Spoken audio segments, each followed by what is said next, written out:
Staf khusus Presiden mengungkap sikap Jokowi seusai namanya kerap disebut saat sidang sengketa Pilpres 2024. Adapun kubu Anies dan Ganjar menyebut Presiden Jokowi menyalahgunakan kekuasaannya dalam memenangkan Prabowo Gibran.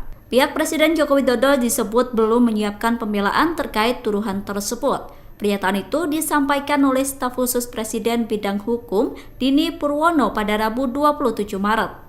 Menurut Dini, dalam sengketa hasil Pilpres, Presiden bukan merupakan salah satu pihak yang bersengketa.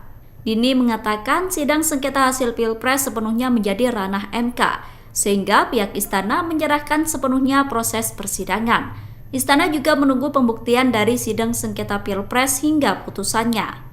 Adapun dalam sidang perdana sengketa hasil Pilpres, kubu Anies Muhaimin menuding Jokowi menjalankan 3 agenda untuk melanggengkan kekuasaannya. Salah satu agendanya adalah menunjuk pengganti dirinya yang mana dalam hal ini adalah Prabowo Gibran.